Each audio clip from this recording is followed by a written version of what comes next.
Clash of Minds mempersembahkan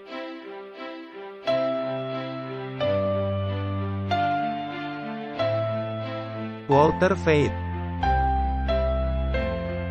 Martin Smith, Martin Luther, tahun 1517. Konsili Trent, tahun 1545. Luka parah, tahun 1798. Kebangunan rohani besar, tahun 1844. Ensiklikal Rerum Novarum, tahun 1891. Konsili Vatikan II, tahun 1962. Paus Francis, tahun 2013. Ensiklikal Laudato Si Perawatan Rumah Kita Bersama, tahun 2020. Pandemi COVID-19, tahun 2019. Pemilihan Presiden Amerika Serikat, tahun 2020. Perang Rusia versus Ukraina, tahun 2022. WhatsApp Prof 111 Apa hasil perang Ukraina-Rusia di dunia? Selamat datang kembali dalam episode lain WhatsApp Prof. Halo Martin. Halo Walter. Apa kabar? Sangat baik, dan engkau? Saya baik-baik saja, terima kasih. Jadi, apa yang akan kita bahas hari ini? Kita akan membahas mengenai ekonomi Francesco, yang kebetulan cocok dengan pola tatanan dunia baru, yang kebetulan menyangkali kenyataan bahwa ini bukan lagi teori konspirasi. Ya, saya senang dengan hal itu. Mari membukanya dengan doa pembukaan.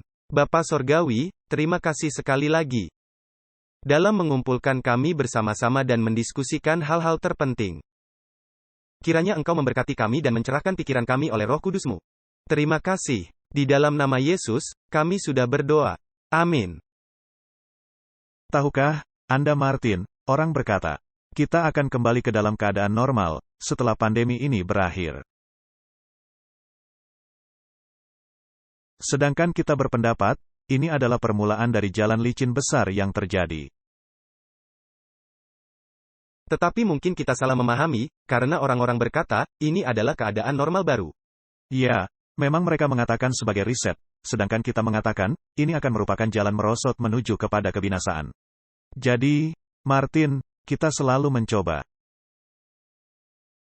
untuk mengkaitkan peristiwa-peristiwa dunia dengan gambaran Alkitabiah. Dan gambaran Alkitabiah begitu mempesona. Jadi kita mesti kembali melakukannya, dengan mengorientasi pikiran kita. Di manakah kita berada, di dalam aliran waktu? Ya, dan apa yang sedang terjadi ialah ada kejadian di sini, ada kejadian di sana. Kelihatannya seperti tidak ada kaitan. Tetapi segala sesuatunya saling berkaitan, dan Alkitab merupakan katalis yang Anda pakai untuk melihat semua hal ini saling berkaitan. Iya, ini seperti cetak biru. Jadi, judul lengkap dari pembicaraan kita hari ini ialah, Ekonomi Francesco, bagian 1. Dan akibat-akibat suatu perang, The War. Bukan akibat-akibat banyak perang, War. Karena adanya suatu perang khusus yang sedang berlangsung sekarang ini. Dan waktu atau timing dari perang khusus ini sangat menarik. Karena perang ini terjadi segera setelah krisis kesehatan di bumi ini. Dan bahwa perang ini membeberkan, jika kita bisa menaruhnya di dalam tanda kutip, masalah ekonomi, masalah finansial khususnya, masalah jalur pasokan. Dan segala hal lainnya, yang mesti dibetulkan, jika Anda ingin mereset tatanan dunia dalam ekonomi, sosial, keagamaan. Jika Anda menghendaki suatu tatanan dunia baru, maka ini adalah skenario yang sempurna. Ya, Martin, mari kita membuka kitab baik ini. Dan membuka kitab Wahyu pasal 11. Nah, kitab Wahyu pasal 11 merupakan pasal yang sangat menarik. Pasal ini menetapkan latar belakang untuk peristiwa-peristiwa yang terjadi di inti kitab Wahyu. Dan di Wahyu 10 dibukakan bagi kita gulungan surat yang dimeteraikan. Yang tentunya merujuk kepada kitab Daniel, karena kitab Daniel merupakan satu-satunya kitab yang dimeteraikan di dalam Alkitab. Dan kita mesti konsisten, benar. Jadi dengan kata lain, dibukakannya meterai dari kitab ini, yang akan membukakan pemahaman kita kepada peristiwa-peristiwa nubuatan di akhir zaman. Kemudian kitab Wahyu pasal 11, sebelum saya mengatakannya. Hari-hari yang terakhir, akhir zaman. Nah, menurut Daniel, akhir zaman dimulai pada penutupan 1260 pagi dan petang, yakni di tahun 1798 Masehi, benar. Nah, apa yang terjadi di tahun 1798, pada tahun itu? Binatang menerima luka parah yang membawa maut. Dengan kata lain, binatang itu kehilangan kekuasaannya politiknya. Dan itulah yang terjadi ketika Roma kehilangan kekuasaan politiknya. Negara kepausan dihilangkan dan diubah menjadi negara sekuler. Paus pada masa itu ditangkap. Dan nampaknya, kekuasaan politik, kita tidak membicarakan kekuasaan keagamaan. Melainkan membicarakan tentang kekuasaan politik, yang berakhir. Tetapi kita belajar dari kitab Wahyu bahwa kekuasaan itu akan dipulihkan. Dan ini akan memerlukan waktu. Diperlukan waktu tertentu untuk memulihkan kekuasaan ini. Dan pada akhirnya, sama seperti di zaman abad pertengahan, ketika kerajaan-kerajaan dunia memberikan kekuasaan mereka kepada binatang. Dan ketika pemulihan ini selesai, kerajaan-kerajaan dunia akan kembali memberikan kekuasaan mereka kepada binatang itu. Nah, sebelum hal itu dicapai, mestilah ada kegiatan bawah tanah terlebih dahulu. Nah, ketika Anda membuka kitab Wahyu pasal 11, di sini sesungguhnya mengenai konflik antara kekuasaan ini melawan firman Allah. Kita tidak akan mempelajari kitab Wahyu pasal 11 sekarang ini, melainkan hanya menyoroti hal-hal penting saja. Jadi, pada dasarnya ada peperangan melawan firman Allah di dalam kitab Wahyu pasal 11. Dan adanya filsafat baru yang diperkenalkan kepada dunia, yaitu filsafat revolusi Perancis. Yang menjanjikan kemerdekaan dari segala jenis penindasan. Dan juga menjanjikan kasih persaudaraan. Bukankah ini menarik? Jadi apa yang terjadi di sini? Ialah adanya filsafat yang dijelmakan dalam suatu sistem politik binatang. Yang pada akhirnya akan merasuki seluruh dunia. Yang pada akhirnya akan mencapai puncaknya di mana seluruh raja-raja di dunia yang akan memberikan kekuasaan mereka kepada binatang.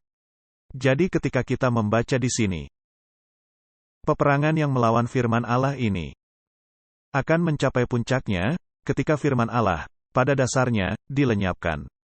Tetapi firman Allah ini akan kembali bangkit. Dan setiap orang akan memiliki kesempatan untuk mempelajari firman Allah. Jadi masyarakat Alkitabiah yang besar akan juga dibentuk di dalam masa ini, dan firman Allah akan menyebar ke seluruh dunia. Tetapi kuasa ini, yakni musuh Allah, sedang bekerja secara diam-diam atau rahasia. Nah, kita membaca Wahyu 11 ayat 7. Dan apabila mereka telah menyelesaikan kesaksian mereka, itu adalah dua saksi yang mewakili perjanjian lama dan perjanjian baru. Maka binatang yang muncul dari jurang maut akan memerangi mereka dan mengalahkan serta membunuh mereka. Nah, itulah peperangan melawan firman Allah. Dan peperangan ini disebabkan oleh kuasa, yakni binatang, yang mewakili sistem politik. Yang muncul dari jurang maut. Itu adalah Abu Sos, lubang yang tak terduga dalamnya. Dan ini bisa juga berarti kubur. Jadi, kekuasaan ini yang telah mengalami luka parah yang membawa maut. Mengalami kebangkitan kembali. Dan dengan filsafatnya mengadakan peperangan melawan umat-umat Allah. Dan melawan firman Allah. Dan seperti yang sudah kita lihat dalam 2 episode sebelumnya dari WhatsApp Prof, yang menyerang firman Allah. yang juga menyusup dan mengubahkan dua saksi. Ini adalah, jika diizinkan memakai peristilahan, serangan gencar. Dan ketika binatang ini telah muncul, dengan filsafatnya. Dan pada dasarnya, secara diam-diam, menaklukkan pemikiran dunia. Dan yang mengisi pemikiran dunia dengan filsafatnya. Maka kita diperkenalkan di dalam Wahyu 12. Kepada kuasa yang menentang. Yakni kuasa itu yang mewakili Allah, yaitu gereja Allah. Jadi ini memberikan gambaran singkat sejarah gereja Allah sepanjang zaman. Bahkan pada masa ketika gereja Allah bernubuat dengan memakai selubung penutup. Selama 1260 hari atau tahun dari penindasan kepausan. Dan selanjutnya memberitahu kita, akan adanya konflik. Di antara para kekuasaan kejahatan ini, yang pada dasarnya dipupuk oleh naga. Dan Wahyu 12 ayat 17, berkata, maka marahlah naga itu kepada perempuan itu. Lalu pergi memerangi keturunannya yang lain. Yang menuruti hukum-hukum Allah dan memiliki kesaksian Yesus. Jadi ini adalah umat-umat Allah, benar, ya. Jadi adanya kemunculan dari filsafat ini, yang mencapai puncaknya dalam sistem politik. Nah, Roma kembali mendapatkan kekuasaan politiknya di tahun 1929, ketika Mussolini mengembalikan bagian kecil perlambangan dari kenegaraan Paus, benar. Lalu di dalam kitab Wahyu pasal 13, kita membaca mengenai sejarah binatang ini. Apa yang dilakukannya, yaitu menganiaya orang-orang kudus. Dan bagaimana rupanya, dan pada dasarnya, suatu campuran dari penulisan kembali kitab Daniel pasal 7. Tetapi yang belum memiliki kekuasaan politik yang lengkap. Karena kerajaan-kerajaan dunia, belum mengembalikan kekuasaan mereka kepadanya. Tetapi ini dikerjakan secara diam-diam. Binatang ini, yang muncul dari lubang yang tak terduga dalamnya. Jadi ini menceritakan mengenai sejarah. Tetapi ada perwakilannya. Yang berbicara demi namanya. Jadi, nampaknya bukan seperti dia. Tetapi di dalam kenyataan yang sebenarnya, memang dia, yang ada di belakang layar. Dan itu merupakan binatang kedua dari kitab Wahyu pasal 13, benar, ya. Jadi binatang kedua ini, melakukan segala sesuatunya untuk binatang yang pertama. Segala sesuatu yang dilakukan binatang pertama, secara terang-terangan. Sebelum mengalami luka parahnya yang membawa maut. Jadi di dalam kisah dramatis ini, memberitahu kita mengenai musuh khusus kepada Allah ini. Dan musuh ini pernah ada di masa lalu. Lalu mengalami luka parah yang membawa maut, dan tidak ada lagi, atau nampaknya tidak ada lagi. Dia mengalami luka parah yang membawa maut. Seperti dikatakan kitab Wahyu, memang bukan luka yang benar-benar luka, melainkan luka yang pura-pura. Tetapi dia mengalaminya, lalu dia menghilang di panggung, kemudian muncul kembali. Dan kembali menjadi suatu kekuasaan politik. Nah, di dalam Wahyu pasal 14, kita membaca mengenai konflik antara perempuan dari Wahyu 12, yakni gereja Allah yang sejati, dan yang membentuk umat yang sisa, melawan sistem ini. Dan apa yang menjadi pekabaran peringatan yang terakhir, yaitu pekabaran 3 malaikat, seperti yang ada di Wahyu pasal 14. Kemudian hasil dari konflik ini, ada di dalam kitab Wahyu pasal 15 dan Wahyu pasal 16. Apa yang terjadi, di akhir pekabaran itu? Jatuhnya malapetaka, dan seterusnya. Kemudian kita memasuki bagian eskatologi atau akhir zaman. Nah, seperti yang pernah kita katakan di episode sebelumnya, kitab Wahyu ditulis di dalam struktur chiastik, sehingga peristiwa-peristiwa dituliskan secara mundur. Jadi Wahyu 17 dan Wahyu 18, memandang keluar, karena peristiwa-peristiwa yang terjadi di Wahyu 17. Sedangkan Wahyu 18 sesungguhnya, mendahului apa yang terjadi di Wahyu 17, jadi ini mesti diperhatikan. Tetapi kita tidak akan mengadakan studi lengkap, melainkan kita akan memusatkan perhatian kepada studi khusus ini. Hal-hal yang terjadi di dalam kitab Wahyu pasal 17. Nah, di dalam studi ini, Pewahyu sedang menunjukkan penghakiman besar dari pelacur besar itu. Dan memberitahu kita bahwa sistem pelacur ini, yang sekaligus merupakan binatang atau kekuasaan politik, sesungguhnya merupakan kekuasaan utama dari Babel. Wahyu 17 ayat 5, kita membaca, dan pada dahinya tertulis suatu nama, suatu rahasia. Babel besar, ibu dari wanita-wanita pelacur dan dari kekejian bumi. Jadi Babel adalah ibu dari para pelacur. Dan secara kolektif, mereka disebut Babel. Nah, pelacur atau perempuan yang tidak bermoral adalah sebuah gereja atau sistem keagamaan yang dalam keadaan murtad, jika dikaitkan kepada Allah. Babel menjadi ibu dari semuanya. Jadi ini memberitahu kita, di dalam konsili apapun itu, apakah oikumene, atau persatuan keagamaan, dari jenis apapun itu, akan ada tokoh ibu. Dan itu juga sekaligus tokoh binatang, karena juga merupakan tokoh politik. Jadi, begitulah cara mereka berkumpul bersama.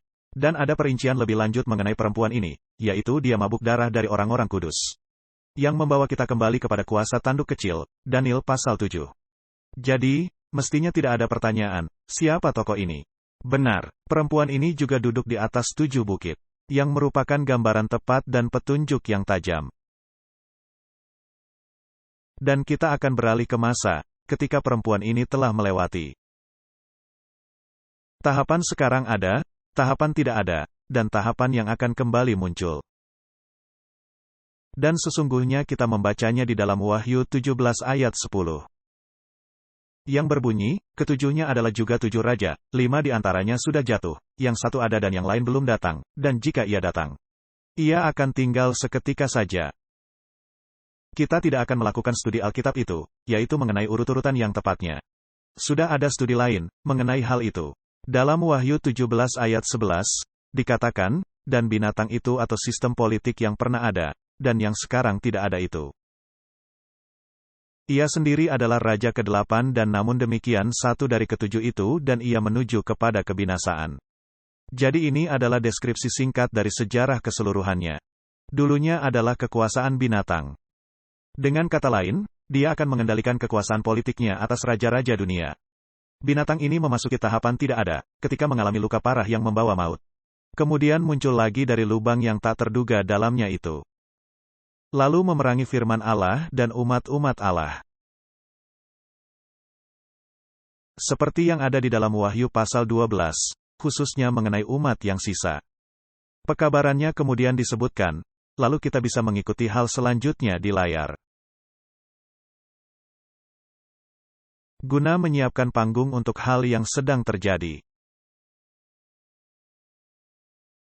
Mari kita mulai dari Wahyu 17 ayat 12. Dan ke-10 tanduk yang telah kau lihat itu adalah 10 raja. Yang belum mulai memerintah. Tetapi 1 jam lamanya mereka akan menerima kuasa sebagai raja, bersama-sama dengan binatang itu. Ini adalah ayat yang paling menarik. Karena ketika mereka belum mulai memerintah. Itu artinya, memang mereka memiliki sejumlah kekuasaan, karena kalau tidak demikian, mereka tidaklah menjadi raja. Tetapi mereka tidak sama-sama menikmati kekuasaan itu bersama binatang. Dan hanyalah ketika masuk ke dalam keselarasan total dengan binatang, barulah mereka memiliki kekuasaan yang sah. Ingat, ketika kita membahas Yehu, yang memakai topi Frigian. Dia tunduk kepada Salmaneser. Dan dia memiliki kekuasaan untuk memerintah, bersama-sama Salmaneser. Sebagai seorang raja bebas dan roh bebas. Yang tunduk kepada aturan tertentu dan hukum tertentu. Baiklah, jadi 10 tanduk ini. Nah, kita tahu kekuasaan Eropa dikenal sebagai 10 tanduk. Ini pernah kita diskusikan. Dan apakah, di sini kita menghadapi 10 tanduk. Dan semua negara-negara yang muncul dari 10 tanduk ini. Atau apakah kita menghadapi pembagian dunia ke dalam 10 divisi, tidak menjadi soal. Ini merupakan perlambangan dari seluruh dunia, yang akan bersama-sama memerintah selama 1 jam dengan binatang. Nah, apakah hal itu merupakan waktu nubuatan, atau apakah yang merupakan penyebutan dari suatu waktu khusus yang pendek? Yang kadangkala menjadi kasus di dalam Alkitab. Tidak berdampak terlalu besar. Yang penting adalah kenyataan bahwa 10 tanduk itu akan menerima kekuasaan selama 1 jam bersama dengan binatang. Dan agar hal itu terlaksana, mereka harus mengadopsi filsafat binatang, benar, ya. Jadi, mereka harus memiliki cara berpikir yang sama. Ya, tepat seperti itulah yang dikatakan ayat selanjutnya. Jika Anda melihat kitab Wahyu 17 ayat 13, dikatakan, mereka memiliki pemikiran yang sama. Dengan kata lain, mereka telah sangat diindoktrinasi selama pergerakan di dalam sifatnya yang diam-diam. Lalu, selanjutnya, apa yang akan mereka lakukan? Kekuatan dan kekuasaan mereka berikan kepada binatang itu. Jadi, jelaslah dari pernyataan mereka memiliki kekuasaan, yaitu kekuasaan sekuler. Tetapi kekuasaan yang sesungguhnya, menurut binatang, hanya ada ketika pedang sekuler digabungkan dengan pedang keagamaan. Barulah ada kekuasaan yang sesungguhnya, karena pada masa Anda juga mengendalikan penyembahan. Kitab Wahyu adalah mengenai penyembahan. Kenyataannya, keseluruhan Alkitab adalah mengenai penyembahan. Siapa yang memiliki otoritas? Jadi mereka akan saya sekata. Kekuatan dan kekuasaan mereka berikan kepada binatang itu. Dengan kata lain, mereka akan memakai kekuasaan negara untuk memaksakan ajaran binatang. Dan kekuasaan binatang ini akan dibuat seperti menjadi kehendak Allah. Ya, tetapi dalam kenyataan yang sesungguhnya, ini adalah kehendak binatang. Yang di dalam kenyataan yang sesungguhnya merupakan kehendak naga. Karena naga memberinya kekuatan, tahta, dan kekuasaannya yang besar. Nah, apa yang akan mereka lakukan, sekali saja mereka telah menyerahkan kekuatan dan kekuasaan mereka kepada binatang? Ini merupakan suatu hal yang sangat menakutkan. Wahyu 17 ayat 14, mereka akan berperang melawan anak domba. Tetapi anak domba akan mengalahkan mereka, karena ia adalah Tuhan di atas segala Tuhan dan Raja di atas segala Raja. Dia juga akan menang, yaitu mereka yang terpanggil, yang telah dipilih dan yang setia. Jadi kepada siapa binatang itu berperang, melawan umat-umat Allah. Dan kenyataan mereka memerangi umat-umat Allah, mereka juga memerangi Yesus dan firman-Nya. Wahyu 17 ayat 15, lalu ia berkata kepadaku, semua air yang telah kau lihat, di mana wanita pelacur itu duduk, adalah bangsa-bangsa dan rakyat, banyak dan kaum dan bahasa. Martin, ketika seseorang duduk, maka orang itu memerintah. Yesus berkata, mereka duduk di kursi Musa, yang merujuk kepada orang-orang Farisi. Dengan kata lain, mereka memerintah rakyat banyak. Jadi ketika seseorang duduk, sama seperti Pilatus pergi ke pretorium, untuk melaksanakan penghakiman, dia duduk. Nah, di manakah kekuasaan yang memerintah ini duduk? Dia duduk di antara bangsa-bangsa, dan rakyat banyak dan kaum dan bahasa. Kekuasaan ini adalah kekuasaan universal. Apakah kita melihatnya atau tidak melihatnya, tidak menjadi soal. Kekuasaan ini ada, menurut ayat ini. Benar. Wahyu 17 ayat 16, dan ke-10 tanduk yang telah kau lihat itu serta binatang itu akan membenci pelacur itu. Dan mereka akan membuat dia menjadi sunyi dan telanjang, dan mereka akan memakan dagingnya dan membakarnya dengan api. Wah, ini sangat luar biasa, Martin, karena sebelumnya mereka saya sekata, mereka memberikan kekuasaan dan kekuatan mereka kepada binatang. Mereka bersatu padu dalam menentang Kristus dan umat-umatnya.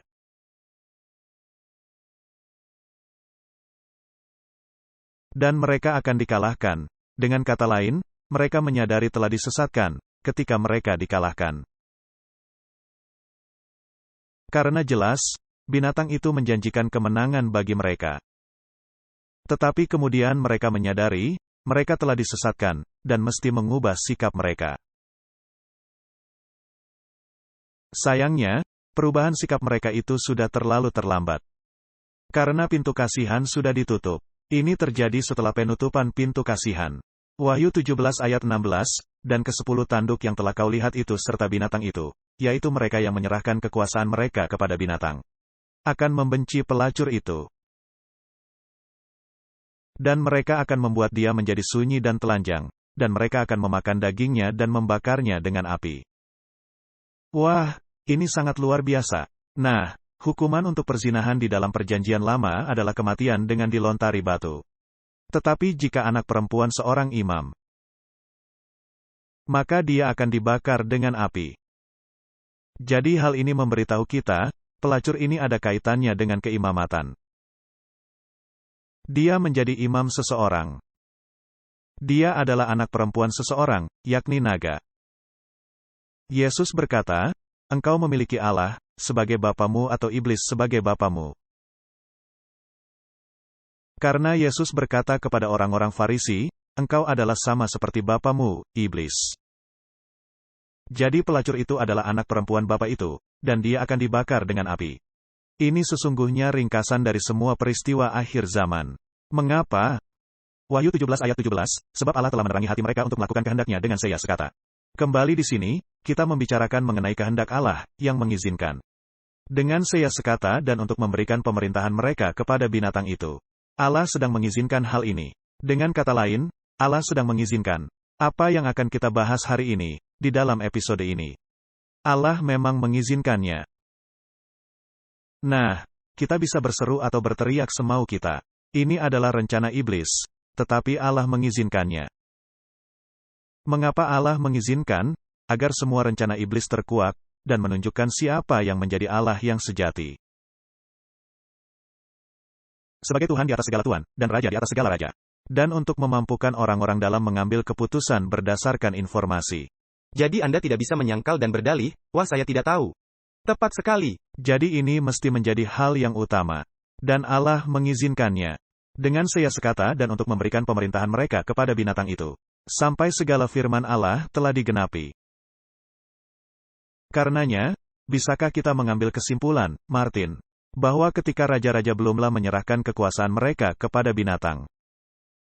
Hal ini lebih selaras kepada kehendak Allah, daripada ketika mereka menyerahkan kekuasaan mereka kepada binatang, jelas sekali. Dan adanya firman Allah yang berbunyi, sampai segala firman Allah telah digenapi. Allah mengatakan, hal ini akan terjadi. Dan ini secara nubuatan. Jadi di akhirnya, Anda tidak bisa berdalih, "Wah, saya tidak tahu." Wah, ini memang sangat menarik. Ketika Anda melihat ayat yang berbunyi, sampai segala firman Allah telah digenapi. Dengan kata lain, nubuatan akan terjadi. Dan memberikan hasil, benar.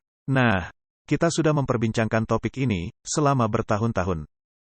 Dan orang-orang yang menentang filsafat ini. Gambaran Alkitabiah ini, akan berseru, "Wah, ini teori konspirasi." Dan orang-orang ini sudah meneriakkan dan menuliskan teori konspirasi, sampai menjadi mual.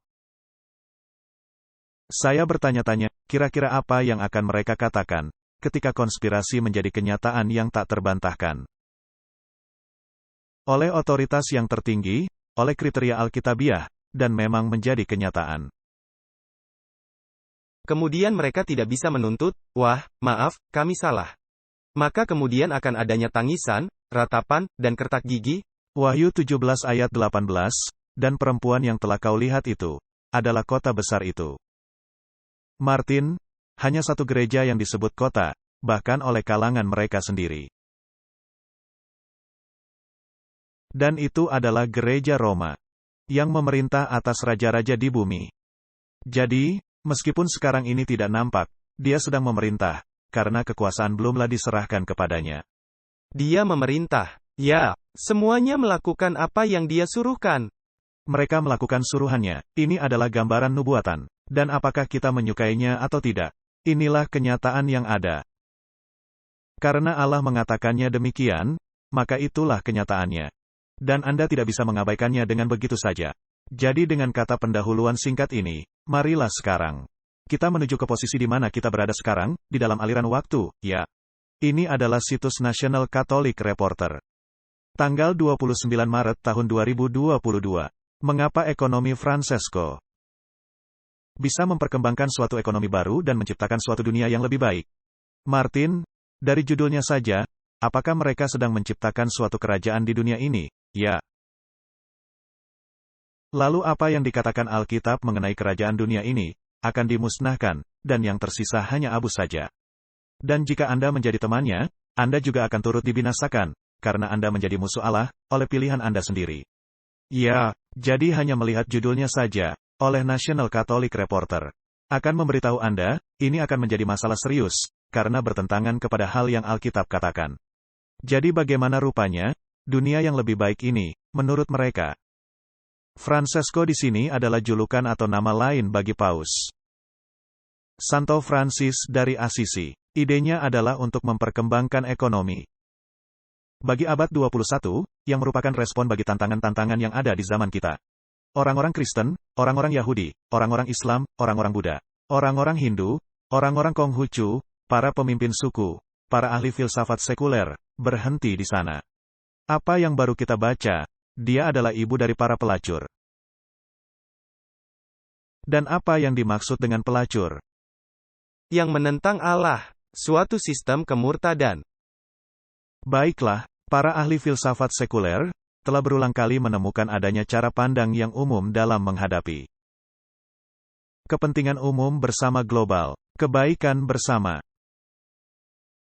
Kami sangat menganjurkan sukacita besar dalam mendalami dan menggali ajaran sosial gereja. Yang mulai dengan ensiklikal Paus baru-baru ini. Orang-orang muda Assisi dan siswa-siswa kita di seluruh dunia, sepakat. Bukankah seringkali ketika kita terlibat secara mendalam dengan pemikiran Aristoteles, Yesus, Thomas Aquinas, Francis dari Assisi, para Bapak Oikumene, Bartolomeo dari Konstantinopel, Imam Besar Syekh Ahmad El-Tayeb dari Universitas Al-Azhar dan Paus Francis. Martin, jika ada Aristoteles dan Yesus dalam kalimat yang sama, apakah ada keselarasan, ataukah adanya terdapat konflik besar? Ini tidak bisa ditempatkan dua tokoh itu di dalam level yang sama. Baiklah, jika Anda ingin menempatkan Yesus ke dalam kategori itu. Bersama dengan Thomas Aquinas, yang berkata, tidak adanya dosa jika orang-orang miskin mengambil barang milik orang lain. Karena ini tidak benar-benar milik mereka. Bahkan jika ada hukum yang mengatakan, janganlah kamu mengingini milik orang lain. Thomas Aquinas, yang mereka anggap sebagai orang kudus, mencuri adalah tidak apa-apa di bawah lingkungan yang seperti itu. Sedangkan Yesus berkata, jika kamu ingin hidup, turuti perintah-perintahku. Jadi di sini ada dua sisi, benar. Dan menggabungkan Aristoteles kepada campuran ini, sungguh luar biasa. Jadi Yesus ini tidak bisa Yesus dari Nazaret, benar, ya. Ini pastinya Yesus yang lainnya. Mungkin saja Barabas, ya. Kita nanti akan membahasnya. Dan adanya hal menarik yakni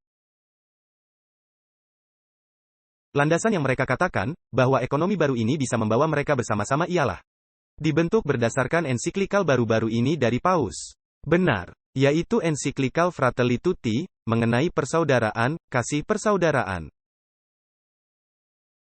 Dan juga ensiklikal Laudato Si, mengenai lingkungan dan hal-hal yang menyertainya. Dan semua ini menjadi berkumpul bersama-sama. Ya, dan jika kita membaca Wahyu pasal 17, kita membaca dua aspek dari kekuasaan ini. Dia adalah binatang, dan merupakan sistem politik. Tetapi dia juga seorang pelacur. Kenyataannya ibu dari para pelacur. Ini merupakan sistem keagamaan. Jadi, tahun ini nampaknya bagi saya, bahwa sistem keagamaan secara penuh sedang berlangsung. Jadi, hal terakhir yang mesti terjadi ialah, sistem politik mesti turut serta, dengan memberikan kekuasaan mereka kepada binatang. Itulah yang sedang kita nantikan. Aspek pertama telah dipenuhi. Nah, 2 tahun silam, siapa yang menduga, aspek ini dipenuhi sekarang ini? Bahkan jika berpikir 3 tahun silam, hal ini belumlah begitu jelas. Benar. Ketika saya menikah, seperti yang sudah saya katakan berulang kali sebelumnya, keluarga istri saya tidaklah hadir, karena saya ada di dalam pihak kekuasaan binatang. Jadi pengajaran sosial dari gereja, bisa memungkinkan setiap orang untuk turut bergabung ke dalam percakapan berumur 2000 tahun ini. Percakapan ini bisa menjadi tumpuan loncatan bagi suatu dunia yang lebih baik. Itulah yang menjadi tujuan sejati dari ekonomi Francesco. Jadi utopia ini, yang dia bicarakan, sesungguhnya suatu mimpi buruk besar, yang akan menyebabkan keadaan di mana para raja-raja dunia akan memulai membenci dan membinasakannya. Suatu waktu kesesakan, yang belum pernah terjadi sebelumnya. Dan kita akan terperangkap di tengah-tengahnya. Tetapi sekali saja, mereka menyerahkan kekuasaannya kepada binatang, mereka akan memulai peperangan kepada umat-umat Allah. Jadi kita mesti di tepi jurang dari peristiwa itu. Dari zaman dan peristiwa itu. Nah, bagaimana caranya Anda menciptakan krisis yang besar? Salah satu hal yang Anda lakukan ialah memperkenalkan krisis pangan. Ya, dan itu juga merupakan akibat dari peperangan ini. Baiklah, jadi harus adanya peristiwa yang mendahului, untuk menjelaskan adanya krisis pangan. Nah, mereka membicarakan mengenai perubahan iklim. Tetapi panenan masih terus dihasilkan, meskipun adanya argumentasi mereka, demi teori perubahan iklim mereka, benar, ya. Meskipun sudah kita bahas berkali-kali, kenyataan dan falsafahnya, tidak nampak menyatu. Jadi diperlukan krisis yang lainnya. Bagaimana jika adanya krisis garis pasokan? Bagaimana ini bisa berdampak kepada krisis pangan? Maka Anda memperkenalkan bencana besar lainnya, bentuk kekacauan lainnya. Agar Anda bisa mendapatkan tatanan yang Anda kehendaki. Dan dengan adanya pandemi, ini telah memulai adanya krisis pangan. Garis pasokan dan bahkan produksinya. Benar. Nah, di sini ada diskusi bagus, yang berlangsung di Wien. Dan adanya hal menarik di sini, saluran ini pernah dilarang mengudara sementara waktu, tetapi kemudian, muncul kembali. Ya, YouTube melarangnya mengudara. Tetapi karena adanya protes keras, maka dalam tempo 12 jam, saluran mereka kembali mengudara di YouTube. Baiklah, mari kita dengarkan apa kata mereka. Para pemirsa sekalian, perang ini menyusahkan kita semua. Apakah Anda memiliki mobil di rumah? Memakai bahan bakar apa? Saya pikir minyak dan bensin. Menjalankan mobil itu di jalan, akan semakin lebih mahal, karena perang di Ukraina. Hampir 12% dari minyak dunia, berasal dari Rusia. Rusia merupakan salah satu pemain utama dalam pasar minyak, dan negara ini sekarang sedang berperang. Berapa mahal, tepatnya? Mari membahas mengenai negara India. Bank Federal India mengatakan, setiap kenaikan $10, harga minyak mentah, akan menambah sekitar 0,5% inflasi. Pada dasarnya, peperangan di Ukraina, berdampak inflasi bagi Anda. Peperangan ini telah menghambat garis pasokan global akan minyak bunga matahari. Dan dengan segera dapur di seluruh dunia akan menderita. Kembali, mengambil contoh negara India, lebih dari 70% dari minyak bunga matahari India adalah hasil impor. 380 ribu ton dari pengapalan minyak bunga matahari dari kawasan Laut Hitam ke negara India terhenti. Laporan-laporan juga mengatakan harga minyak sayur bisa naik dalam beberapa pekan, yang artinya memasak di rumah akan menjadi lebih mahal. Memesan makanan juga akan menjadi lebih mahal. Negara Ukraina juga mengekspor jagung. Kenyataannya, Ukraina adalah salah satu dari 5 negara utama pengekspor jagung dunia. Di tahun 2019, negara Ukraina menjual 35,9 juta metrik ton jagung. Rusia juga pemain besar. Bersama-sama dengan Ukraina, Rusia merupakan pemasok jagung dunia sebanyak 19%. Perang ini akan berdampak bergelombang kepada harga sirup jagung, sereal jagung, dan bahkan popcorn. Negara Ukraina patut diketahui sebagai pemasok jagung terbesar ke China. Lalu gandum. Rusia merupakan pengekspor terbesar gandum dunia, yang berjumlah 20% dari ekspor global. Ukraina memasok 10% dari gandum dunia. Di tahun 2021, 70% dari gandum Rusia diekspor ke Asia Barat dan Afrika. Kawasan ini akan segera membayar lebih mahal untuk tepung, pasta, roti, pizza, pada dasarnya semua produk yang berbahan pangan gandum. Jadi, kita mengalami krisis pangan. Dan setiap negara di dunia sedang membicarakan krisis pangan. Dan juga ada krisis energi. Nah, Martin, bukankah menarik? Tidak seberapa lama, kenyataannya di zaman pemerintahan Trump. Amerika sama sekali tidak bergantung, yang berkaitan dengan kebutuhan minyaknya. Tetapi dengan segera hal ini dihentikan, ketika pemerintahan baru mengambil alih. Ini nampaknya seperti suatu persiapan untuk krisis. Ini nampaknya seperti mereka sedang menyiapkan suatu rencana. Ya. Dan pasokan pangan. Anda memerlukan suatu hal yang sangat khusus. Karena pasokan pangan, tidak bisa dijelaskan hanya dengan ekspor dari Rusia dan Ukraina. Masih ada negara lain, yang bisa mengisi kekurangan. Negara Amerika Serikat adalah penghasilan biji-bijian yang sangat besar. Banyak negara, yang memiliki kapasitas untuk menghasilkan biji-bijian. Jadi mesti ada faktor lainnya. Dan faktor lainnya itu adalah pupuk. Karena salah satu komponen pupuk, nampaknya sangat besar berasal dari Rusia. Jadi hal itu berdampak kepada pertanian di seluruh dunia. Jadi dengan kata lain, apa yang mereka katakan ialah, tidak adanya sebuah negara yang tidak bergantung kepada negara lainnya. Segala sesuatunya adalah saling tergantung. Satu yang bersin-bersin di sini, di tempat lain mengalami flu. Baiklah, nah, berapa lama telah mereka rencanakan hal itu? Selama puluhan tahun, ini adalah bagian dari tatanan dunia lama. Jika Anda mengamati situasi di negara kita saja, bagaimana undang-undang diubahkan bertahun-tahun silam, misalnya mengenai apa yang diizinkan bisa ditanam. Contohnya kayu. Kayu harus datang dari wilayah itu. Atau biji-bijian, tidak bisa berasal hanya dari suatu negara tertentu. Australia yang mesti menanamnya. Kita tidak akan membuat baja kita sendiri. Kita mesti mengekspor besi, dan mengimpor baja, sehingga saling tergantung. Jadi kita saling tergantung satu kepada lainnya. Jadi, ini merupakan bagian dari revolusi industri pada masa itu. Mereka telah mematangkan keseluruhan skenario ini, sehingga ketika mereka hendak menerapkan rencana baru ini, segala sesuatunya sudah tersedia. Jadi, mereka membuat dunia saling tergantung satu kepada lainnya. Anda tidak bisa mengambil gerigi dari roda, tanpa menghancurkan mesinnya. Itulah yang mereka lakukan. Tidak akan terjadi lagi, di mana sebuah negara bisa swasembada. Itu adalah rencananya. Sekarang, kita mesti memperkenalkan krisis, karena bangsa-bangsa mengandalkan kedaulatan. Kedaulatan itu mesti dihilangkan. Kekuasaan mesti diserahkan kepada binatang. Maka barulah Anda memiliki kekuasaan yang terpusat. Jadi pertama-tama Anda mesti mengalami kepedihan, barulah Anda bisa menghasilkan keuntungan. Atau ordo abcau.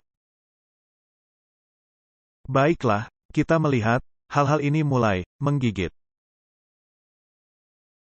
Mereka merupakan bagian dari struktur sosial.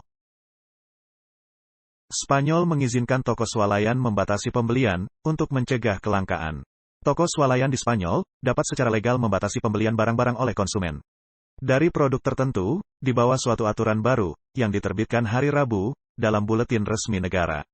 Teks yang menyediakan penanganan legal, mengatakan, pembatasan itu dapat diterapkan secara umum.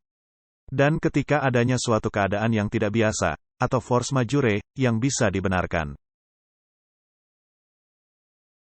Spanyol telah berjuang dengan masalah kerusuhan sosial, inflasi yang terus berjalan, dan naiknya harga-harga. Dengan para sopir pengangkut barang melakukan pemogokan, produksi yang terhenti, dan protes besar-besaran oleh petani dan nelayan.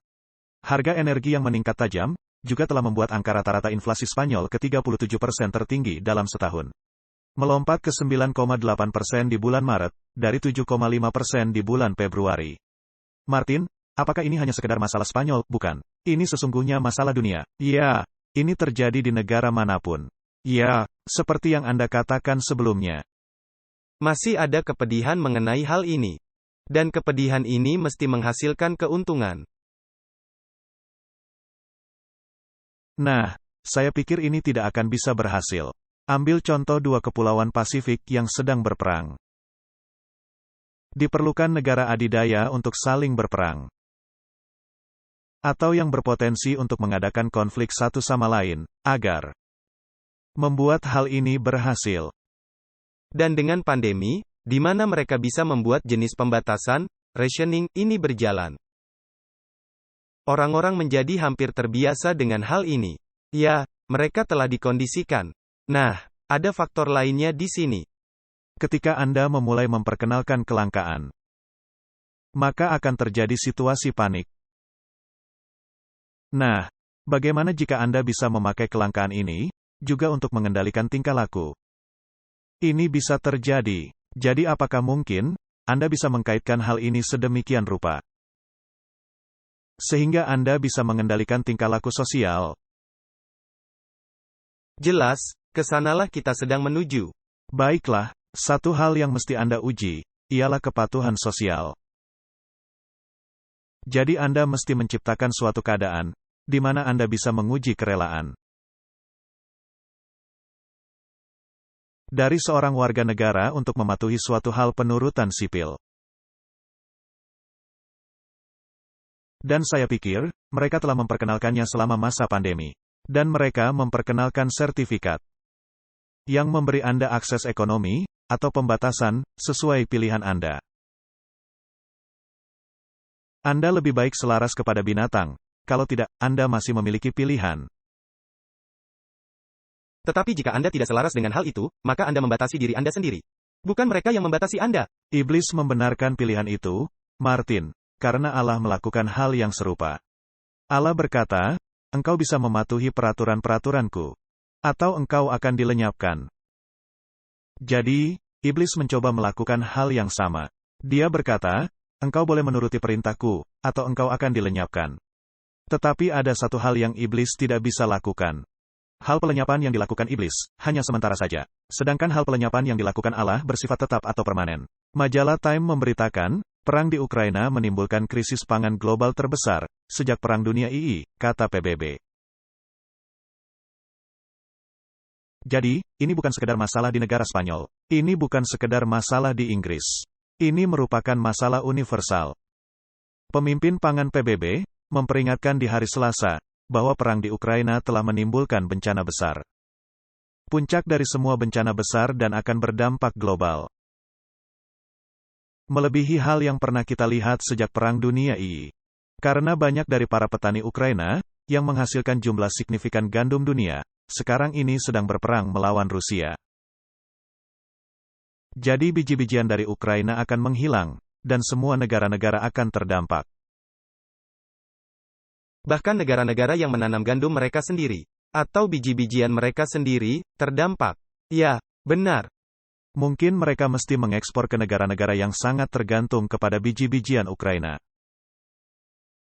Jadi, Martin, di atas semua ini, membuat hal tidak mungkin yang berkaitan dengan ketersediaan dan harga. Untuk memberi pupuk tanah pertanian Anda. Apakah itu akan menambahi krisis pangan? Ya, karena negara yang menghasilkan itu sendiri, mengalami masalahnya sendiri. Jadi ini adalah konflik yang lengkap. Kita tidak mesti membaca keseluruhannya. Perang di Ukraina telah membuat negara penghasil roti di dunia, menjadi negara antrian mendapatkan roti. Nah, Martin, penghasil roti di dunia, di dalam peristilahan sejarah. Tidaklah mesti Ukraina, melainkan negara Amerika Serikat, dan beberapa negara di timur, seperti China, dan seterusnya. Tetapi setidak-tidaknya pernyataan ini bisa diterima dengan kesulitan yang dialami jutaan orang di dunia. Sementara negara-negara terdampak paling berat, seperti negara Mesir, yang biasanya memperoleh 85% dari biji-bijiannya dari Ukraina. Dan Lebanon, yang mendapat 81% di tahun 2020, kata Beasley. Ukraina dan Rusia memproduksi 30% pasokan gandum dunia, 20% jagung dan 75% hingga 80% minyak biji bunga matahari. Dan program pangan dunia membeli 50% dari biji-bijiannya dari Ukraina, katanya. Ini adalah hal besar. Jadi di mana negara-negara lainnya, yang menghasilkan biji-bijian ini? Nah, Martin, saya tidak ingin meragukan angka statistik yang diberikan di sini. Tetapi saya telah berkeliling dunia selama beberapa tahun. Dan ini bukan cara saya, mempelajari sejarah saya. Ambil contoh situasi negara-negara di Afrika bagian selatan. Negara Zimbabwe merupakan sentra penghasil roti di Afrika. Zimbabwe menghasilkan jumlah sangat besar jagung. Dan negara Afrika Selatan merupakan penghasil sangat besar dan mengekspor banyak dari komoditinya. Dan ketika kita melihat ekonomi tersebut, dan khususnya apa yang terjadi di Zimbabwe, maka situasi itu telah berubah. Saya bertanya-tanya, jika melihat ke belakang dan mencoba memahami gambaran ini, apakah memang perlu untuk menghilangkan sentra produksi pangan? Bukankah menarik, khususnya para petani di Zimbabwe, menjadi sasaran khusus, sebagai contoh, untuk membuat semua orang tergantung kepada hal lainnya. Nampaknya, para petani menjadi sasaran dari banyaknya tindakan-tindakan sosial yang sedang berlangsung di dunia sekarang ini. Baiklah, kita dengarkan apa yang dikatakan Presiden Biden mengenai topik ini. Membahas mengenai kelangkaan bahan pangan, ya, kita memang membicarakannya. Dan hal ini akan menjadi kenyataan. Harga atas sanksi tidak hanya diterapkan kepada Rusia. Ini diterapkan juga kepada negara-negara Atlantik Utara, termasuk negara-negara Eropa, dan juga negara kita. Dan karena baik Rusia maupun Ukraina telah menjadi sentra produksi roti Eropa, ambil contohnya gandum. Seberapa tinggi, menurut Anda, harga minyak bisa berdampak kepada pembeli? Nah, ada banyak faktor yang menentukan. Harganya tidak setinggi ketika merujuk kepada harga di awal abad ini, dan mungkin saja harganya bisa bergerak lebih tinggi. Keluarga Mike Gunderson telah berladang dengan tanaman gandum, kedelai dan jagung di tanah ini sejak tahun 1950-an. Dia menduga cuaca yang bisa menjadi masalah dalam pertanian, tetapi bukannya perang. Semua masalah yang ada di Ukraina, dan adanya kecenderungan situasi memburuk di pasaran. Amerika Serikat mengimpor 10,3 miliar dolar pupuk untuk tanaman. 1,3 miliar dolar dari jumlah itu berasal dari Rusia, yang sekarang tidak ada pasarannya lagi. Kumpulan para petani gandum di Minnesota mengatakan para petani menaburkan pupuk sekurang-kurangnya 2 kali dalam setahun. Sekarang ini banyak sekali pupuk yang 4 kali hingga 5 kali lebih mahal dibandingkan tahun lalu. Harga pupuk telah jauh melambung melebihi angka rata-rata inflasi. Pelarangan penjualan pupuk Rusia dijadwalkan akan berlangsung sampai akhir tahun ini. Dan sementara pasokan telah mengalami kesulitan di tahun ini, banyak para petani yang lebih khawatir untuk masa depan. Harga bahan bakar telah mendongkrak harga sewa perahu dan penyewaannya. Membuat kapten, seperti Cody Kinney, dengan 2 pilihan. Membatalkan charter yang tidak memberi keuntungan, atau meningkatkan harga tiket. Peningkatan biaya tidak hanya menghantam industri turisme. Dari perahu kami, yang pergi memancing, ke truk kami yang mengantarkan produk. Segala sesuatu yang kami pakai untuk menjalankan bisnis. Kami melihat setidak-tidaknya ada peningkatan biaya 35%. Nello Casarino menjalankan bisnis perusahaan udang Galvaston. Dia berkata, melemparkan harga-harga itu kepada konsumen, bukanlah opsi yang bisa diandalkan. Karena konsumen, di suatu titik akan berhenti membelinya. Ini akan mengakibatkan dampak bergelombang, di mana perusahaan harus merumahkan para pegawai. Dan truk yang berhenti beroperasi. Nah, mereka mendorong agenda kelangkaan pangan. Dan beberapa pekan lalu, atau bulan lalu, kita mendengar di negeri kita sendiri, kisah yang sama dan peringatan akan hal ini. Dan tahun lalu juga kita mengalami kerusuhan sosial. Benar, dan hal itu berdampak kepada pasokan dan hal lainnya di negeri kita. Jadi nampaknya ada perang kepada distribusi dan garis pasokan. Di sini ada artikel di situs Hill. Biden memperingatkan akan terjadinya resiko nyata kelangkaan pangan yang disebabkan oleh invasi Rusia ke Ukraina. Dan apa yang dikatakannya, kami memang membicarakan mengenai kelangkaan pangan. Dan ini akan menjadi kenyataan. Harga dari sanksi ini, bukan hanya berdampak kepada Rusia, melainkan juga berdampak kepada banyak negara, termasuk negara-negara Eropa, dan negara kita juga. Kita tadi telah mendengar dia berkata demikian. Ini dikatakan Biden di Brussels, di mana dia mengadakan pertemuan dengan para pemimpin NATO. Para pejabat pemerintahan senior memperingatkan bahwa invasi Rusia mengancam membahayakan keamanan pangan di Timur Tengah dan khususnya Afrika. Nah, Martin, saya beberapa hari silam mencoba membeli pupuk di negeri kita. Dan untuk melihat bagaimana perkembangan situasi ini. Dan kenyataannya, memang tidak ada pupuk. Telah terjadi pembelian besar-besaran oleh para petani, maka sekarang tidak ada lagi pupuk. Dan khususnya, untuk beberapa komponen yang ada dalam pupuk, kata mereka, berasal dari Rusia, karenanya pupuk tidak tersedia. Jadi ini merupakan resep bagi kelangkaan pangan. Dan Alkitab, apakah memang mengatakan akan adanya kelangkaan pangan? Ya, akan adanya bencana kelaparan dan wabah sampar. Dan semua perkara ini terjadi di akhir zaman. Tetapi tanda besarnya ialah, mereka akan memberikan kekuasaan mereka kepada binatang. Tadi kita sudah membacanya. Dan setelah mereka melakukan hal itu, langkah yang selanjutnya adalah perang melawan umat-umat Allah, terhadap Yesus dan kebenarannya. Hal ini juga memberitahu saya bahwa semua orang akan terlibat di dalam kekacauan. Tetapi mereka akan bersatu, karena mereka memiliki musuh yang sama. Ketika mereka memerangi umat-umat Allah, mereka akan mencoba menemukan musuh yang sama. Dan ini mesti dilandaskan atas aspek keagamaan, yang sangat jelas dikaitkan dengan agenda mereka. Jadi Martin, Alkitab juga memberitahu kita, salah satu mekanisme dalam memperkenalkan peperangan ini adalah akan membuatnya tidak mungkin, bagi orang-orang yang tidak mematuhi perintah binatang itu, bisa membeli atau menjual. Jadi perlu adanya strukturisasi ulang dari sistem finansial dunia, agar bisa mencapai tujuan itu. Jadi suatu tatanan dunia baru, juga memerlukan suatu sistem finansial yang baru. Tetapi ini adalah teori konspirasi. Wah, ini kata mereka. Dan saya bertanya-tanya, bahwa orang yang menyatakan sebagai teori konspirasi, sedang mempraktekkan filsafat burung unta. Dengan menempatkan kepala mereka di bawah pasir. Jadi marilah kita mendengarkan beberapa pembicaraan mengenai topik ini di dunia. Di sini, Presiden Biden sedang berpidato dalam diskusi meja bundar, dengan para pimpinan bisnis terkemuka. Baiklah, mari kita lihat apa yang ingin dia katakan. Adanya dugaan bahwa Ukraina memiliki persenjataan biologi dan kimia. Adanya pertanda jelas, mereka akan memakai dua jenis persenjataan itu. Mereka telah memakai persenjataan kimia di masa lalu. Dan kita mesti berhati-hati terhadap hal yang mungkin terjadi. Mereka tahu akan akibat besarnya.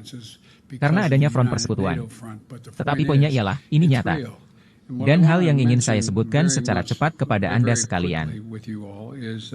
Salah satu alat yang akan dipakai dalam pandangan saya adalah serangan cyber. Mereka memiliki kemampuan cyber yang sangat canggih.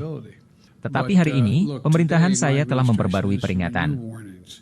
Yakni berdasarkan laporan intelijen, adanya kemungkinan Rusia melancarkan serangan cyber kepada kita. Seperti saya katakan, kemampuan cyber Rusia adalah sangat besar. Dan ini akan datang. Pemerintahan federal sedang menyiapkan segala sesuatunya. Tetapi mengenai Undang-Undang Amerika Serikat, dalam bidang sektor swasta, telah memutuskan untuk kita tidak akan membiarkan. Guna melindungi sumber-sumber kalian. Tetapi coba saya tegaskan mengenai suatu hal. Ini bukan sekedar demi kepentingan Anda, ketika berkaitan dengan keamanan cyber. Ini juga merupakan resiko keamanan negara. Dan saya menyerahkan merupakan suatu kewajiban patriotik dalam berinvestasi dan memastikan. Dan kami akan turut membantu dalam cara apapun. Agar Anda bisa membangun kapasitas teknologi Anda. Dan sanggup menangani serangan cyber. Pertama-tama, guna melindungi perusahaan Anda sendiri. Yang kedua, menyediakan pelayanan kritis. Yang bersandar kepada tenaga listrik dan air bersih. Dan yang terakhir, adalah peranan Anda dalam mengamankan hak pribadi bagi semua orang Amerika. Sebagai contoh, bank bisa menyalakan keamanan cyber secara otomatis bagi semua konsumen, sehingga data Amerika dalam keadaan aman. Dan kami siap membantu Anda dengan peralatan dengan tenaga ahli yang ada, jika Anda telah siap melakukannya. Tetapi itu merupakan keputusan Anda dalam mengambil langkah-langkah tersebut. Dan menjadi tanggung jawab Anda, dan bukannya kami. Kita sekarang sedang berada dalam keadaan kritis dalam bidang ekonomi dunia. Bukan hanya sekedar ekonomi dunia, yang terjadi setiap 3 atau 4 generasi. Seperti yang dikatakan salah seorang pimpinan militer kepada saya. Kemarin, 60 juta orang tewas di antara tahun 1900-an dan tahun 1946. Dan sejak saat itu, kita membentuk tatanan dunia liberal. Yang belum terjadi di dalam waktu panjang. Dan banyak orang yang mati di dalam kekacauan. Dan sekarang adalah waktu untuk bergeser. Akan adanya sebuah tatanan dunia baru di luar sana. Dan kita mesti bersatu dan membuat semua dunia bebas melakukannya. Apakah Biden berkata, akan adanya sebuah tatanan dunia baru, dan Amerika yang akan menjadi pemimpinnya? Dia bahkan mengatakan telah adanya tatanan dunia baru, sejak Perang Dunia I. Ya. Ini sudah diperkenalkan secara tahapan yang berlanjut. Jadi setiap krisis, telah dipakai guna memperkenalkan sesuatu yang baru. Dan tentunya, mereka tidak akan membiarkan krisis bagus ini berlalu begitu saja. Tanpa memanfaatkannya semaksimal mungkin. Biden juga mengatakan akan adanya serangan cyber. Apakah Klaus Schwab mengatakan hal itu tepat sama? Dan apakah mereka pernah mengadakan sesi pelatihan dalam menghadapi topik itu? Ya. Sama seperti mereka pernah mengadakan skenario pelatihan untuk pandemi. Dan itu menjadi kenyataan. Nah, hal yang menarik, Biden berkata, Anda mesti siap. Kami akan membantu Anda, tetapi kami tidak akan bertanggung jawab. Jadi ketika mereka menghancurkan sistem, apakah mereka mempunyai kambing hitam? Ya. Semua orang akan menjadi kambing hitam, kecuali mereka, benar, ya. Saya mengadakan pembicaraan dengan seseorang, hari ini. Dan saya mendengar, menteri mengumumkan akan timbulnya sebuah varian baru. Dan ini akan segera terjadi.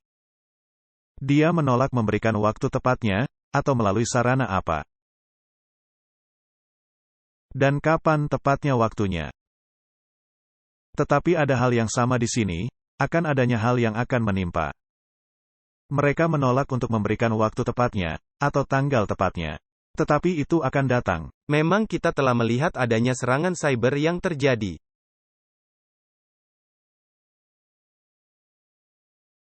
Kita pernah mengalaminya satu kali di Afrika Selatan.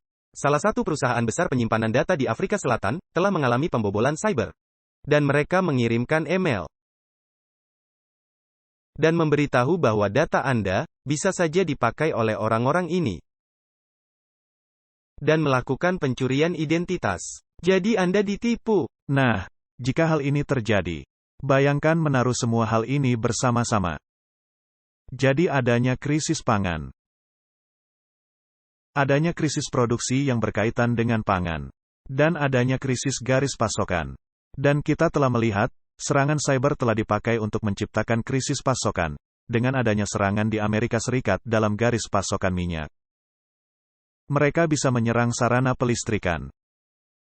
Dan sekarang Biden memperingatkan akan ancaman serangan kepada sistem perbankan. Itu artinya ketika adanya serangan cyber, Anda tidak bisa mengakses uang. Ini akan menimbulkan kekacauan besar. Dan di sini, terdapat resep untuk kekacauan. Dan hasil dari kekacauan ini, pastilah muncul tatanan dunia baru. Tidak akan bisa, negara-negara yang saling terkait mengadakan peperangan satu sama lainnya. Mereka akan saya sekata, dan menyerahkan kekuasaan mereka kepada binatang itu. Pendapat pribadi saya, mereka memainkan permainan ini, sesuai dengan skrip yang sangat sengaja dibuat. Seni berperang. Nah, di sini ada sebuah artikel dari situs Forbes. Rusia dan China sedang memimpin suatu tatanan dunia baru. Ini dikatakan oleh Menteri Luar Negeri Rusia. Sebuah pertemuan di hari Rabu, antara Rusia dan Menteri Luar Negeri China, memperkuat tanda-tanda lanjutan China yang mendukung Rusia. Di tengah-tengah invasi Rusia ke Ukraina, faktor-faktor kunci, Menteri Luar Negeri China Wang Yi, dan Menteri Luar Negeri Rusia, Sergei Lavrov, bertemu di hari Rabu di Tunsi, China, menandai perjalanan Lavrov kedua kali ke luar negeri, sejak Rusia menginvasi Ukraina, tanggal 24 Februari. China dan Rusia sedang bergerak menuju penciptaan suatu tatanan dunia baru yang adil dan demokratik. Bukankah itu kedengarannya seperti topik keadilan sosial dari pena Francesco? Benar. Itu kata Lavrov, dalam penerbitan video oleh Kementerian Luar Negeri Rusia, di hari Rabu, dan diterjemahkan oleh AFP. Sebuah foto yang disiarkan Twitter oleh Kementerian Luar Negeri Rusia, yang menunjukkan Lavrov dan Wang, saling memberikan sikut. Dan termasuk hashtag tagar Rusia Cina, yang diikuti oleh emoji jabat tangan. Menekankan lebih lanjut kerjasama antara dua negara itu. Wang menerima tanda-tanda Lavrov akan dorongan semangat, dan berkata dia meninggalkan pertemuan itu, lebih bertekad untuk lebih meningkatkan hubungan China-Rusia, menurut Reuters. Jadi di sini ada resep untuk konflik dunia. Menjadi alasan lebih lanjut untuk membawa mereka menjadi bersatu. Benar, ya. Paham persaudaraan. Ya. Karena tidak ada yang akan menang dalam peperangan semacam ini, khususnya jika memakai senjata nuklir. Situs Al Jazeera menanyakan pertanyaan, apakah perang di Ukraina akan membentuk tatanan dunia baru? Ketika peperangan di Ukraina semakin memuncak, perang ini sedang membentuk, bagaimana kekuasaan global menangani ancaman dan konflik masa depan. Perang yang baru di Eropa telah digambarkan sebagai suatu titik balik di dalam sejarah umat manusia. Telah berlangsung lebih 1 bulan, sejak Rusia menginvasi Ukraina yang menyebabkan kematian dan kehancuran di banyak tempat di negara itu. Invasi dan percekcokan politik yang menyertainya sedang menghambat tatanan dunia yang telah terbentuk sejak berakhirnya Perang Dingin. Bukankah itu merupakan hal yang dikatakan Biden, akan adanya pergeseran setelah beberapa generasi, ya? Dan setiap kali, adanya orang-orang yang mengatakan adanya tatanan dunia, setelah Perang Dunia II, mereka adalah orang-orang yang memegang teori konspirasi. Perang ini juga mendefinisikan bagaimana demokrasi akan menangani ancaman dan konflik masa depan. Tetapi apa yang akan menjadi landasan dari tatanan dunia baru? Dan apakah nilai-nilai Barat akan bisa bertahan? Nah, Martin, 10 raja itu akan menyerahkan kekuasaan mereka kepada binatang. Maka moralitas Barat akan bisa bertahan, selama ini selaras dengan moralitas kepausan. Jadi, gantinya kita banyak berbicara. Karena orang-orang mengatakan, kita sedang mengembangkan teori konspirasi, maka biarkan kekuasaan yang ada, berbicara untuk dirinya sendiri. Di sini ada video lainnya, Pertemuan Puncak Pemerintahan Dunia, saluran YouTube. Dan tentunya World Economic Forum, sangat terlibat dengan peristiwa khusus ini. Mari kita melihatnya. Selamat pagi semuanya. Ini merupakan hari pertama dari pertemuan puncak resmi pemerintahan dunia. Di sini, di Dubai Expo 2020, dan judul dari sesi ini. Apakah kita siap bagi suatu tatanan dunia baru? Dan ketika dunia kembali muncul, setelah pandemi, kita menghadapi invasi Rusia ke Ukraina, yang nampaknya menjadi seperti momen transformasi geopolitik. Apakah sistem multilateral yang dipimpin Amerika Serikat, yang diciptakan pasca Perang Dunia II, untuk mengelola hubungan internasional, sehingga dunia tidak akan lagi melihat pengalaman yang sama dari kekacauan dan keadaan tanpa aturan dari Perang Dunia? Apakah ini seperti proses yang mencapai tujuannya?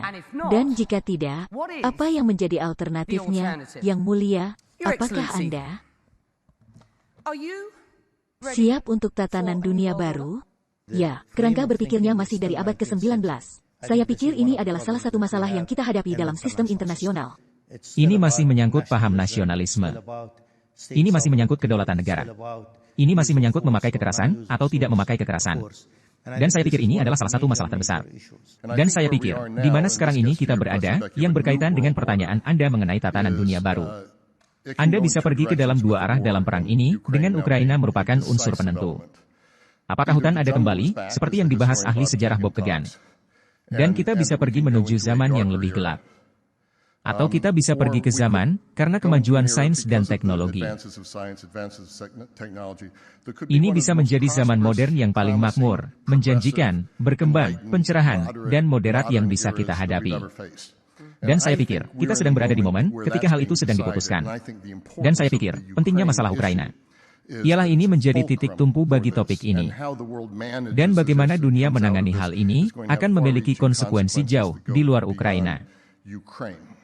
Ini bukanlah mengenai Amerika Serikat melawan China, melainkan mengenai inti tatanan dunia, adalah mengenai sistem finansial.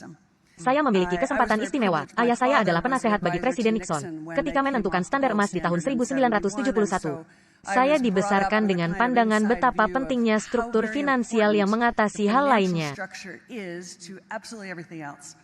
Dan apa yang sedang kita saksikan di dunia sekarang ini, kita sedang berada di tepi jurang, suatu perubahan dramatis, yang segera terjadi, dan saya mengatakannya dengan berani. Kita akan segera meninggalkan sistem tradisional uang dan akunting, dan memperkenalkan sistem yang baru, dan sistem yang baru, akunting yang baru, yang kita sebut sebagai blockchain, perusahaan pelayanan keuangan kripto. Ini artinya digital. Ini berarti memiliki hampir seluruh rekaman yang sempurna dari setiap transaksi dalam ekonomi, yang akan memberi kita kejelasan yang lebih besar, hal yang terjadi. Tetapi ini juga memberikan bahaya besar yang berkaitan dengan keseimbangan kekuasaan antara negara dan warga negara. Dan menurut saya, kita memerlukan konstitusi digital hak asasi manusia, jika kita ingin mengadakan uang digital, dan juga uang baru ini akan memiliki kedaulatan dalam sifatnya. Banyak orang berpikir uang digital adalah kripto dan swasta. Tetapi apa yang saya lihat adalah negara adidaya yang memperkenalkan sistem uang digital. Orang-orang China merupakan yang pertama. Dan Amerika Serikat sedang di tepi menjalankan hal yang sama. Orang-orang Eropa juga berkomitmen untuk melaksanakan hal itu juga. Dan pertanyaannya ialah, apakah sistem baru ini, yang berkaitan dengan uang digital dan akunting digital, mengakomodasi kebutuhan yang bersaing dari para warga negara dari semua lokasi ini, sehingga setiap manusia memiliki kesempatan untuk memiliki kehidupan yang lebih baik, karena itu merupakan ukuran satu-satunya. Apakah tatanan dunia benar-benar melayani kita? Ketika kita bertanya, akan seperti apa tatanan dunia baru itu? Jawabannya adalah sangat tergantung. Bagaimana cara kita menangani hal yang sedang terjadi sekarang, di mana kita juga tidak saling setuju. Dan hal yang terakhir, karena ini sangat penting untuk kawasan ini, yaitu pukulan yang sangat luar biasa kepada garis pasokan pangan. Dan saya pikir, kita tidak bisa meninggalkan event ini tanpa membicarakan keperluan untuk menyiapkan diri sekarang untuk mencegah bencana besar, karena tidak adanya pupuk baik dari Rusia maupun Belarusia. Naiknya harga minyak secara luar biasa, yang secara langsung menghantam para petani di seluruh dunia, telah membuat harga gandum yang meningkat tajam, yang merupakan bahan pangan utama di kawasan ini. Dan terakhir kalinya kita melihat hal ini, itu merupakan faktor penyumbang terbesar bagi kerusuhan di Timur Tengah. Jadi, sekaranglah waktunya kita untuk berpikir, bagaimana cara kita memecahkan masalah ini? Dan itu akan merupakan bagian dari jawaban. Akan seperti apa tatanan dunia baru itu kelihatannya. Martin, ada sejumlah faktor yang disebutkan di sana. Pembicara pertama membicarakan mengenai paham nasionalisme. Kedaulatan yang mesti menghilang. Pembicara kedua, kedengarannya seperti Kissinger modern. Dia sesungguhnya mengatakan bahwa dia adalah mentornya. Modern Kissinger, dan Kissinger menjadi mentornya. Dan tentunya Kissinger seorang yang sangat mendukung tatanan dunia baru. Jadi, pada dasarnya, dia menekankan kenyataan, kita mesti mendapatkan tatanan dunia baru ini. Kemudian, perempuan tadi membicarakan mengenai sistem finansial. Tetapi itu tidaklah akan seperti keuangan kripto yang ada sekarang. Karena hal itu tidak akan menyembunyikan identitas. Anda akan benar-benar transparan. Dan akan ada sistem pengendalian tertentu sehingga Anda akan mendapatkan pengetahuan absolut, hal yang sedang terjadi di dalam ekonomi. Martin, bisakah saya bertanya? Apakah Anda juga akan mendapatkan pengetahuan absolut, siapa yang sedang turut serta di dalam ekonomi? 100% pasti. Apakah ada sistem yang diterapkan, sehingga Anda bisa mengeluarkan orang-orang? Ya. Jadi, ketika mereka mengatakan negara China telah memperkenalkan sistem ini, apakah mereka sedang merujuk kepada kenyataan bahwa China memiliki kondisi tertentu, yang disertakan kepada akses kepada ekonomi mereka? Ya, sistem kredit sosial. Dan sistem ini juga dikaitkan kepada pengawasan. Dan semua hal-hal yang menyertainya. Semuanya saling terkait. Martin, ketika Anda melihat semua faktor-faktor ini, bisakah Anda melihat paradigma Alkitabiah yang sedang diaktifkan di depan mata Anda? Ini jelas. Saya pikir kaca menjadi lebih jelas. Ya, sekarang marilah kita melihat lainnya, yang sangat menarik. Jadi di dalam video ini, saluran YouTube Riset Stansberry.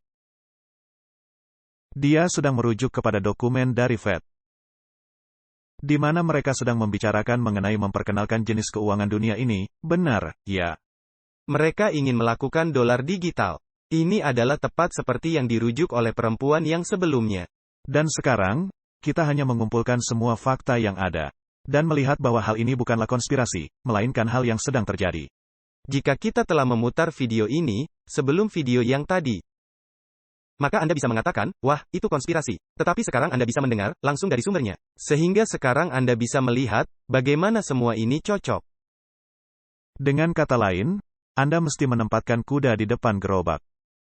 Karena ketika Anda menempatkan gerobak di depan kuda, karena Anda memiliki pengetahuan mengenai gerobak, maka orang-orang akan berteriak, wah, ini teori konspirasi.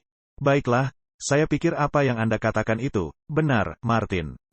Reserve Federal mesti menyiapkan suatu landscape pembayaran untuk masa depan. Bahkan ketika kita sedang memperbaiki kebutuhan yang ada sekarang. Dalam terang dengan proses digitalisasi dari sistem finansial yang telah diambil secara kritis oleh Fed. mengenai apakah adanya peranan bagi potensi keuangan digital Bank Sentral Amerika Serikat. Jadi, semua jalan nampaknya sedang mengarah kepada keuangan digital yang segera terjadi. Pertanyaannya ialah, bagaimana mereka bisa membuat orang-orang menerima akan hal ini? Oh, itu sangat mudah. Jika Anda menasehati orang-orang, Ketika pemerintah mengatakan, silahkan pergi ke App Store dan mengunduh Fed Wallet, dan Anda memberitahu orang-orang akan ada $10 di Fed Wallet. Dan sekali saja Anda mengunduhnya, Anda mendapatkannya. Dan di Ukraina, kita telah melihat hal yang seperti ini. Ini telah dimulai bulan lalu, D-Wallet, di mana pemerintah menasehati orang-orang. Anda bisa mengunduh D-Wallet dan mendapat subsidi. Hanya ketika Anda telah divaksin. Jadi Anda melihat adanya penggabungan. Electronic money, digital money, hanya jika Anda bertingkah laku baik. Jadi ini mengingatkan saya akan sistem Cina, di mana nilai kredit dipakai dalam cara mengambil bagian dari kebebasan Anda, jika Anda tidak bertingkah laku baik. Dan hal ini sekarang bisa juga terjadi di Barat. apakah sistem keuangan modern mesti digital?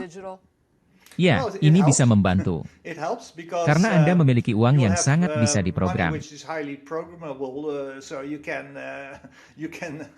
Ketika Anda berkata kepada orang-orang, Anda mesti menghabiskan uang ini sebelum akhir tahun, karena kalau tidak, Anda tidak bisa lagi mengunduh e-wallet Anda. Memberitahu orang-orang di mana mereka bisa menghabiskan uangnya. Jadi Anda bisa menghabiskannya untuk hari libur, tetapi tidak bisa untuk energi dan pangan. Dan saya pikir ini akan sangat disukai penguasa. Karena mereka bisa lebih mengendalikan rakyatnya dan bisa mengikuti setiap pembayaran dan Anda meninggalkan jejak di mana saja. Jadi, secara bersamaan, kita bisa menjadi digital, dan suatu dorongan emisi nol, sebelum tahun 2050. Semua hal ini akan saling terkait. Mereka akan mengetahui secara tepat. Ketika kita telah menerapkan sistem digital ini secara penuh, dan telah diterapkan e-wallet ini, mereka mengetahui secara tepat apa yang Anda beli, kemana Anda pergi.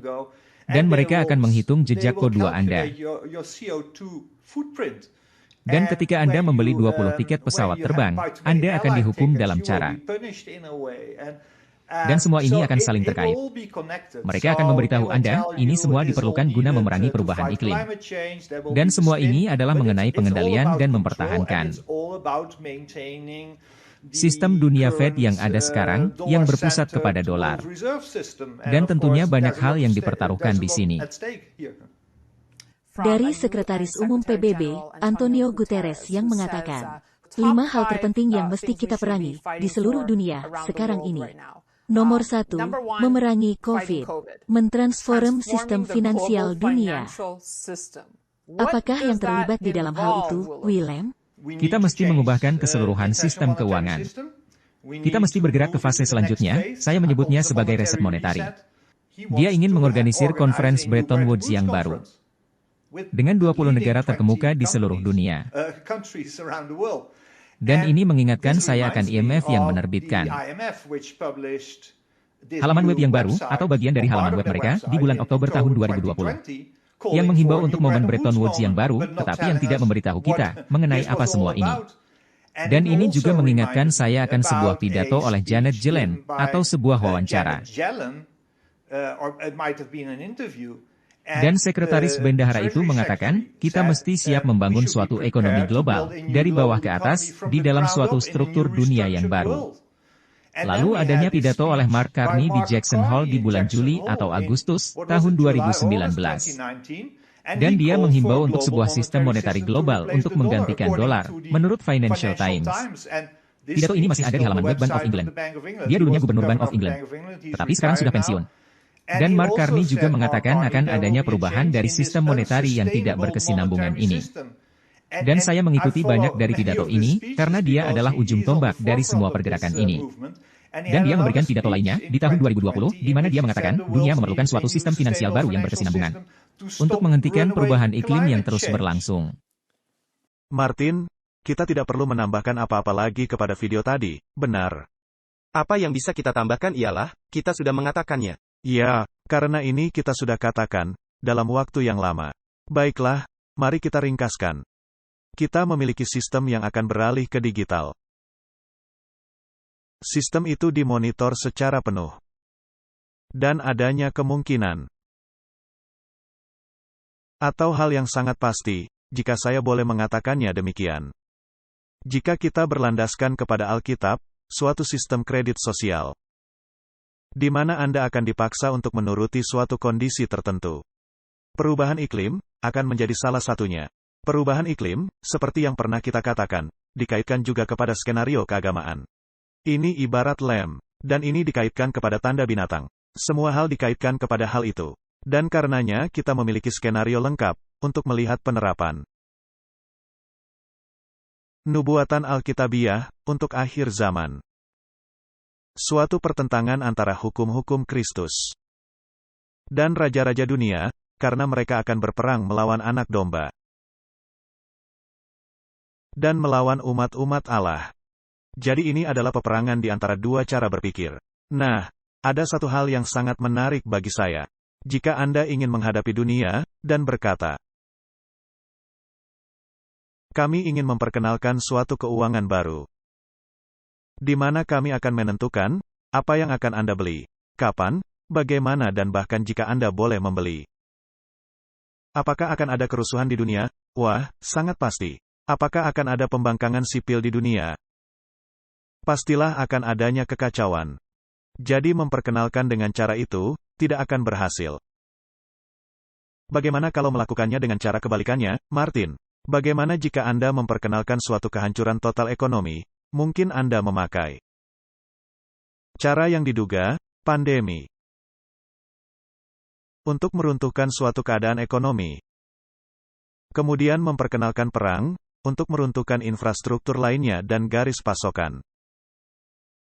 Dan kemudian secara pasti, membuat serangan cyber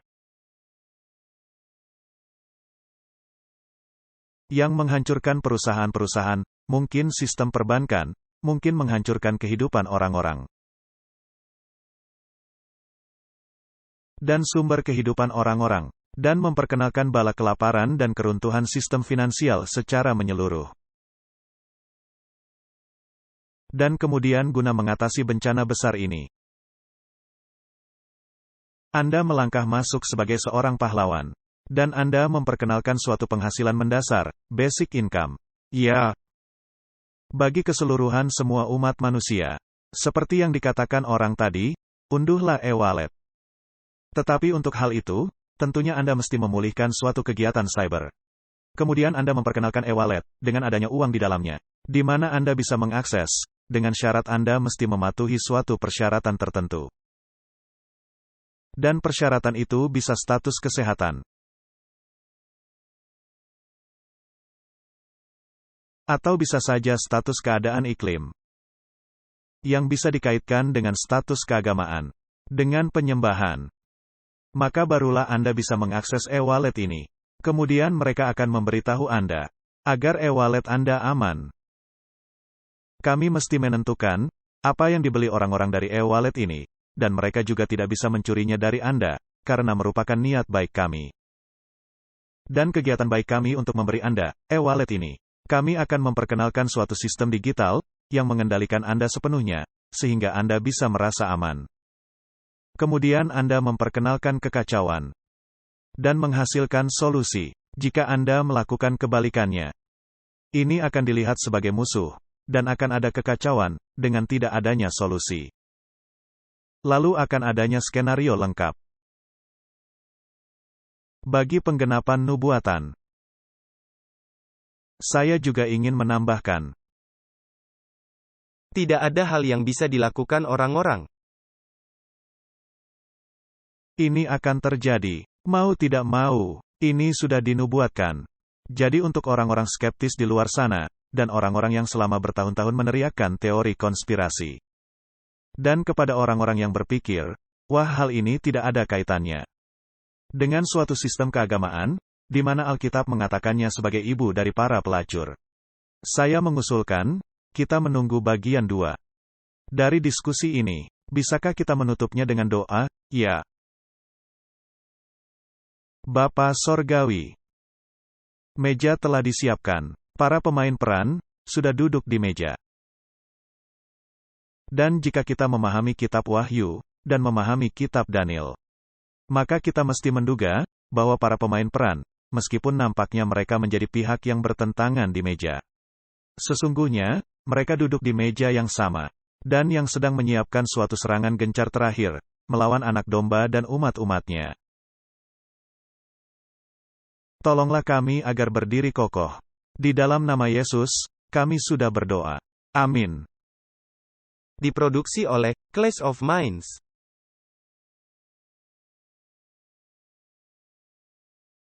Menampilkan pembicara, Walter Veith dan Martin Smith.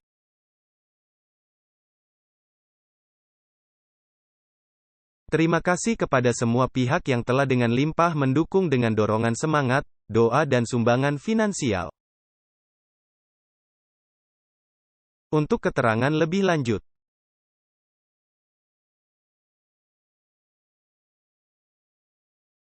semua ini tidak mungkin terlaksana tanpa kasih karunia dan berkat dari Tuhan kita, Yesus Kristus, yang patut dipuji dan dimuliakan.